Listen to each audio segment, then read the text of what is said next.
26 जुलाई का दिन बहुत ही महत्वपूर्ण और ऐतिहासिक है। आज के ही दिन कारगिल विजय की घोषणा हुई और कारगिल विजय दिवस है। कृष्णकांत जी ने काफी भावनात्मक रूप से और तथ्यों के साथ इसकी चर्चा की है।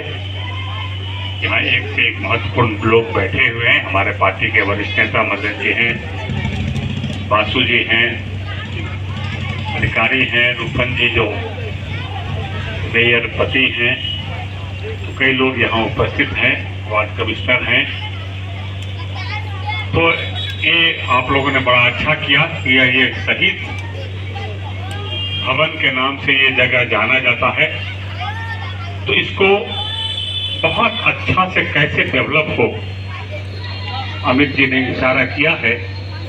मैं तो कृष्णकांत जी और पंकज जी से, जो पंकज जी इस कार्यक्रम का अगुवा हैं और बहुत ही ऊर्जावान नौजवान हैं मेरे विधानसभा क्षेत्र के, और नौजवानों को इकट्ठा करके एक सुंदर कार्यक्रम आयोजित करने की इनकी असाधारण क्षमता है।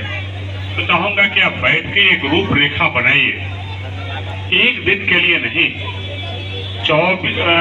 पूरे साल ये जगह कैसे गुलजार रहे शहीद के नाम पर है, इसकी क्या रूपरेखा हो सकती है। ठीक है, बीच में आपने एक शहीद के रूप में, श्रद्धांजलि के रूप में एक स्टैच्यू बनाया है और ये हर जगह ऐसा शहीद के नाम पर बनता है, तो एक रूपरेखा इसकी बननी चाहिए।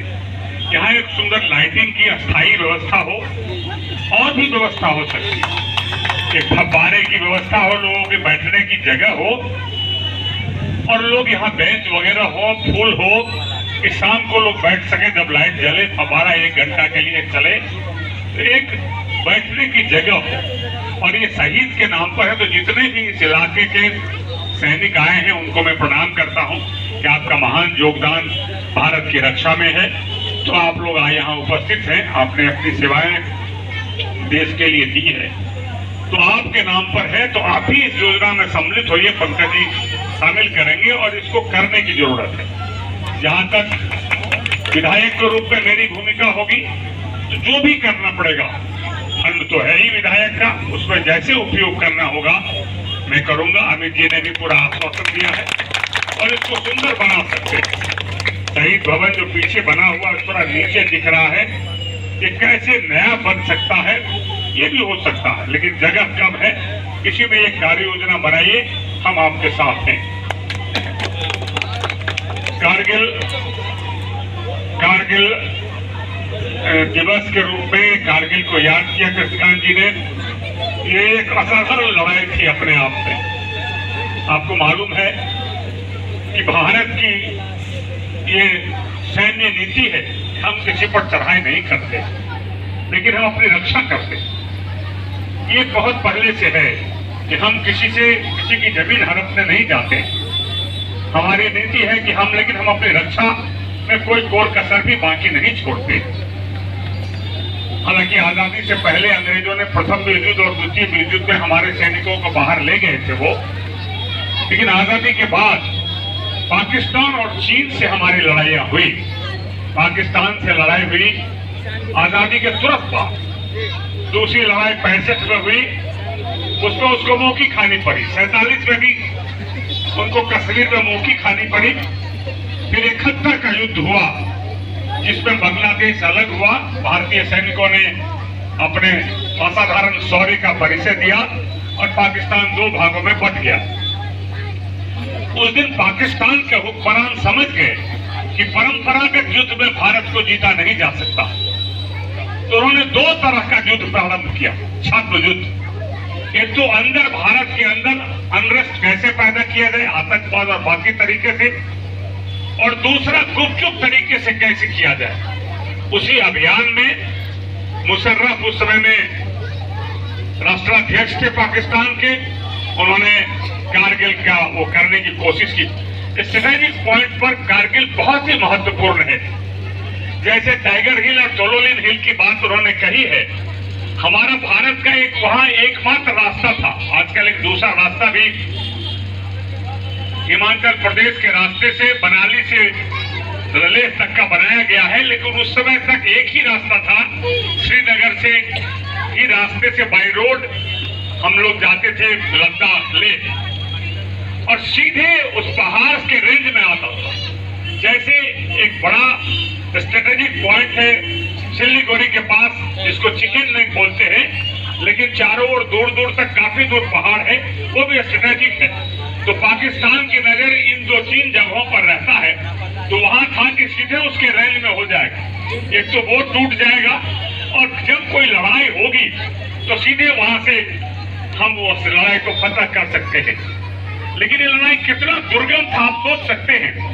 सैनिक गुपचुप तरीके से तरोलिन और टाइगर हिल पर चढ़ गया, और हमारे सैनिक नीचे से उसको मारना है। ये कितना कठिन युद्ध था। मुशर्रफ ये मान चुके थे कि ये लड़ाई हम नहीं हार सकते, लेकिन भारत के जांबाज सैनिकों ने, दुनिया में जिस जज्बा से भारत के सैनिक लड़ते हैं, दुनिया में आज किसी के पास वो सैनिक नहीं है कि जज्बा उनके पास हो। हमसे सैनिकों की संख्या अधिक हो सकती है, हमसे उनके साथ सामान ज्यादा हो सकते हैं, हमसे उनको टेक्नोलॉजी ज्यादा हो सकता है, लेकिन जो जज्बा भारतीय सैनिकों को है, दुनिया इसका लोहा मानती है, वो जज्बा दूसरे किसी को नहीं है। वो मर जाएंगे लेकिन पीछे नहीं लौटेंगे। जैसे पाकिस्तान के 1 लाख सैनिकों ने बांग्लादेश में सरेंडर कर दिया था जनरल अरोड़ा के सामने, भारत के सैनिक जान दे देते, सरेंडर नहीं करते। ये हमारे सैनिकों का इतिहास है। और 529 लोगों ने शहादत दी, लोग मरते गए लेकिन पीछे नहीं हटे, और उन्होंने टाइगर हिल पर आज के ही दिन 3 महीने की लड़ाई के बाद और उनको शिकस्त दी। इसके बाद कहते हैं कि पाकिस्तान की हिम्मत नहीं हुई कि आगे कोई भी इस तरह लड़ाई लड़ने की हिम्मत कर सके। अंतिम लड़ाई में उसकी कमर टूट गई।